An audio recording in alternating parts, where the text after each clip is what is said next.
दोस्तों, चुनाव से जुड़ी दो बड़ी खबर आपके सामने लेकर आया हूं। वैसे तो 1 जून को 7वें चरण की वोटिंग होगी, लेकिन उससे पहले ही एक बड़ा सर्वे निकलकर सामने आ गया है और सर्वे ने साफ कर दिया है कि नहीं, इस बार किसी भी कीमत पर मोदी जी का सपना पूरा होने नहीं जा रहा। यानी बीजेपी की सरकार नहीं बनेगी। यही नहीं, इसके साथ यह भी साफ हो गया है कि इंडिया गठबंधन को कितनी सीटें मिलने जा रही हैं। अब तक आपके अपने चैनल ने दिखाया था कि तकरीबन 307 सीटें मिलने जा रही हैं इंडिया गठबंधन को और 204 सीटों पर एनडीए सिमट कर रह जाएगा। लेकिन अब छठे चरण के बाद ये पूरा आंकड़ा बदल चुका है और जब 7वीं चरण की वोटिंग होगी उसके बाद यह आंकड़ा पूरी तरह से बदलने जा रहा है। खबर सिर्फ इतनी भर नहीं है, खबर यह भी है कि जैसे ही 4 जून को नतीजे आएंगे उसके बाद एक बड़ी बगावत एनडीए में होने जा रही है। जी हां, बिल्कुल ठीक सुन रहे हैं, जिसका संकेत लगातार बिहार से मिल रहा था, बिहार के साथ साथ उत्तर प्रदेश से मिल रहा था कि कैसे जनता दल यूनाइटेड ने संकेत दे दिया है कि उसको सिर्फ इंतजार 4 जून के रिजल्ट का है और उसके बाद वो आसानी से एनडीए को छोड़कर इंडिया गठबंधन में शामिल हो जाएगी। और देखिए, इस पर मोहर भी लगती हुई नजर आ रही है। नमस्कार, मैं हूं प्राज्वल गौतम और आप देख रहे हैं टाइम्स एक्सप्रेस। सबसे पहले बिना देर किए आपको मैं वो आंकड़ा दिखाने जा रहा हूं जिसने साबित कर दिया है कि इस बार इंडिया गठबंधन की सरकार बनेगी। लेकिन सवाल यह है, सरकार तो बनेगी लेकिन सीटें कितनी मिलने जा रही है, तो लीजिए नजर डाल लीजिएगा। इसे डाला गया है, लिखा गया है लोकसभा चुनाव का फाइनल सर्वे। कांग्रेस गठबंधन को यानी इंडिया गठबंधन को 332 सीटें मिलने जा रही हैं। इसमें 5 बढ़ा भी सकते हैं, 337 तक पहुंच सकती है या फिर यह आंकड़ा 327 तक पहुंच सकता है, लेकिन 304 का आंकड़ा छठे चरण के बाद पार कर लिया है। अब बीजेपी गठबंधन यानी एनडीए को देखिए, एनडीए 196 सीटों पर सिमट कर रह जाएगी। यानी दो आंकड़ा मैंने आपको दिखाया था 204 सीटों का 5वें चरण के फौरन बाद दिखाया था, लेकिन छठे चरण की वोटिंग के बाद क्या हुआ, 204 नहीं, अब मात्र 196 सीटों पर एनडीए सिमट कर रह जाने वाली है। आंकड़ा हर चरण के बाद खत्म सा होता जा रहा है, बदलता जा रहा है। यानी सोचिए 196 सीटें एनडीए की आएंगी और इसमें से बीजेपी की कितनी आएंगी, अब ये समझने वाली बात है। चिंता, परेशानी, बौखलाहट, बयान, चेहरे के हाव भाव, ये तमाम चीजें मोदी से लेकर बीजेपी के तमाम नेताओं के बता रहे हैं कि जो दावा जल्दबाजी में उन्होंने जनवरी की शुरुआत में राम लला के मंदिर की प्राण प्रतिष्ठा के दौरान कर दिया था, यानी 400 पार का, वो सारा का सारा धरा का धरा रह गया है। इस वक्त की ये बहुत बड़ी खबर है कि हालत खराब हो रखी है। क्षेत्रीय दलों को 21 सीटें मिलने जा रही हैं। ये पूरा का पूरा ब्यौरा है। यानी 332 सीटें जाएंगी इंडिया गठबंधन के खाते में, 196 सीटें जाएंगी एनडीए के खाते में और तकरीबन 21 सीटें क्षेत्रीय दलों के खाते में जाएंगी, जो बाद में आकर इंडिया गठबंधन के साथ मिल सकते हैं। लेकिन आज मैं बात इंडिया गठबंधन के साथ आने वाले इन क्षेत्रीय दलों की बात नहीं कर रहा हूं, जो ना एनडीए में है ना इंडिया में है, बल्कि मैं बात करूंगा एनडीए के सहयोगी। कौन कौन सहयोगी आप सब जानते हैं, आपने देख लिया एक एक करके इन 10 सालों में किस तरीके से मोदी का, शाह का साथ उनके कई साथियों ने छोड़ा, जिसमें शिवसेना भी थी, अकाली दल भी था, अभी हाल ही में जेजेपी ने छोड़ दिया, तमाम। हाँ, जरूर जनता दल यूनाइटेड साथ आई, लेकिन खास असर पड़ता हुआ नजर नहीं आ रहा। अभी हाल ही में आपने कहा, दिखाया था मैंने, जेडीयू की जो प्रदेश अध्यक्ष महिला प्रकोष्ठ की उत्तर प्रदेश के अंदर शालिनी सिंह, उन्होंने तो कह दिया भैया संविधान बचाना है, देश बचाना है, लोकतंत्र बचाना है, तो किसे वोट करना है, समाजवादी पार्टी और कांग्रेस के प्रत्याशी को। यानी बीजेपी से कन्नी काट ली जेडीयू की नेता ने।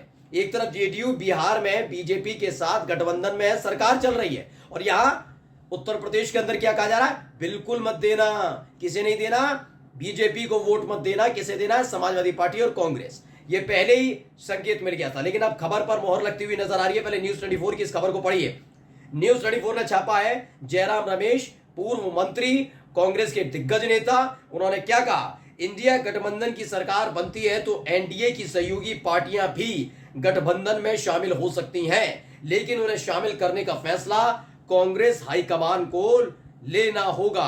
मतलब कांग्रेस हाईकमान तय करेगा किस पार्टी को, किस नेता को आना है, नहीं आना है, लेना है, नहीं लेना है, किसने दगा दिया, कौन बीजेपी के साथ इतने साल तक सत्ता की मौज काटता रहा, कौन अचानक से उनकी सत्ता की सवारी में सवार होना चाहता, रैया पर बैठना चाहता, ये तमाम चीजें हैं, इन तमाम चीजों को देखना होगा। यानी कुल मिलाकर जयराम रमेश की तरफ से, यानी क्यों कहा जाए कांग्रेस की तरफ से संकेत दे दिया गया है कि बात सिर्फ सत्ता से आउट नहीं किया जाएगा बीजेपी को, बल्कि बीजेपी को उसकी जगह है वो दिखाई जाएगी। क्योंकि 10 बरस में आप याद रखिएगा एक एक जगह क्या निकल कर आया मालूम है, एक राज्य से दूसरे राज्य, दूसरे राज्य से तीसरे राज्य, जहां जहां सरकारें गिरी, विपक्षी पार्टियों को तोड़ने का काम किया गया और इसे चाणक्य नीति बताई गई। बताया गया कि बीजेपी के चाणक्य कौन? अमित शाह। आप ईडी का डर दिखाएंगे, सीबीआई का डर दिखाएंगे, इनकम टैक्स का डर दिखाएंगे, तो भैया पार्टियां टूटेंगी ना, विधायक टूटेंगे ना। और उसे आप कैसे कह सकते हैं कि ये चाणक्य नीति है? ये तो कोई भी डरा धमका कर करवा सकता है। यानी लोकतंत्र का माहौल उड़ा रहे थे, लेकिन चाणक्य जो खुश हो रहे थे, अब देखिए बीजेपी की दुर्गति होने जा रही है। उनके एक एक साथियों ने पिछले 10 साल में तो उनका साथ छोड़ ही दिया है, बचे कुचे जो है वो भी उनको छोड़ने जा रहे हैं। जबकि कांग्रेस के साथ ऐसा नहीं है। कांग्रेस के साथी ऐसे वक्त में भी थे जब कांग्रेस 2 बार सत्ता से बाहर रही, तब भी गठबंधन भी बने, लगातार कई सहयोगी दल उनके साथ रहे। अब जो कहा गया जयराम रमेश की तरफ से, उसको लेकर खबर भी है। खबर क्या है? नवारा टाइम्स ने छापी, लिखा इंडिया गठबंधन 48 घंटे के भीतर करेगा पीएम का चयन। कांग्रेस महासचिव ने और क्या कहा? कांग्रेस महासचिव है जयराम रमेश, वो सामने आए और उन्होंने बताया कि जैसे ही परिणाम आएगा, यानी 4 जून को सुबह जब होगा, माना जा रहा है 12 बजे 1 बजे तक, वैसे तस्वीर साफ हो जाएगी। वो बात है कि अलग है कि अगर पिछड़ती हुई नजर आई बीजेपी तो बहुत कुछ किया जा सकता है, लेकिन फिलहाल खबर यह है कि 12-1 बजे तक स्थिति स्पष्ट हो जाएगी और शाम तक बैठते बैठते यानी चीजें तय की जाएंगी और 48 घंटे में ऐलान कर दिया जाएगा कि प्रधानमंत्री पद का चेहरा कौन होगा, कौन पीएम की कुर्सी संभालेगा इंडिया गठबंधन की सरकार बनती है तो। अब इसमें जो बताया गया वो सबसे महत्वपूर्ण क्या? पढ़िए। कांग्रेस महासचिव जयराम रमेश ने गुरुवार को कहा कि इस लोकसभा चुनाव में इंडिया गठबंधन स्पष्ट और निर्णायक जनादेश हासिल करेगा और नतीजों के 48 घंटे के भीतर प्रधानमंत्री का चयन कर लिया जाएगा।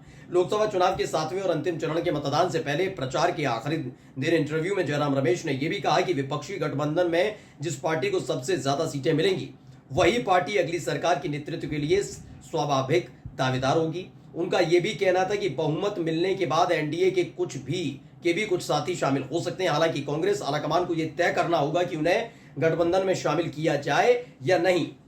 अब जो सवाल है मेन वाला, वो बता देता हूं। इसमें क्या पूछा गया था? सवाल ये पूछा गया था कि भाई ठीक है, आप सत्ता में आने जा रहे हैं, तो अब तो मीडिया भी समझ गई, गोदी मीडिया के एंकर भी कह रहे हैं। तो सवाल पूछा गया कि क्या चुनाव के बाद जनता दल यूनाइटेड के अध्यक्ष नीतीश कुमार और तेलुगु देशम टीडीपी के प्रमुख एन चंद्रबाबू नायडू जैसे भाजपा के सहयोगियों के लिए इंडिया गठबंधन के दरवाजे खुले रहेंगे? ये सवाल इसलिए भी जरूरी हो गया था क्योंकि अभी इसी साल जेडीयू आउट हुए और नीतीश कुमार ने पहले ही संकेत दे दिया, पहले पीके से पल्ला झाड़ लेना कि अमित शाह के कहने पर जेडीयू में शामिल किया गया। दूसरा, मुख्यमंत्री बनाने का आह्वान कर देना कि मोदी जी को मुख्यमंत्री बना दीजिए। उनकी पार्टी की प्रदेश अध्यक्ष महिला प्रकोष्ठ की उत्तर प्रदेश वाली शालिनी सिंह, नीतीश कुमार के कहने पे उन्होंने कहा होगा वोट किसे देना है, सपा या कांग्रेस को। ये तमाम चीजें बता रही थी कि ज्यादा दिन रहने वाले नहीं है नीतीश कुमार एनडीए के साथ, 4 जून का इंतजार है। तो ऐसे में सवाल था कि नीतीश कुमार को, चंद्रबाबू नायडू को लिया जाएगा। इस पर जो जवाब दिया गया, क्या जवाब दिया गया मैं बता देता हूं। कांग्रेस नेता ने कहा कि नीतीश कुमार पलटी के उस्ताद हैं, चंद्रबाबू नायडू 2019 में कांग्रेस के साथ थे। मैं बस इतना ही कहूंगा, जब इंडिया गठबंधन के घटक दलों को जनादेश मिलेगा तो इंडिया गठबंधन में एनडीए के कुछ घटक दल भी शामिल हो सकते हैं। यानी कुल मिलाकर बगावत शुरू हो चुकी है और अंदर खाने डील चल रही है। आप मानिए मत मानिए, नेताओं को पता लग गया है कि एनडीए के साथ रहने में फायदा नहीं, बीजेपी के साथ रहने में फायदा नहीं है, तो वो उछल कर कभी भी इंडिया गठबंधन में आ सकते हैं। और ये डील अंदर खाने अभी से चलनी शुरू हो गई, यानी 7वें चरण वोटिंग नहीं हुई उससे पहले ये सब चल रहा है।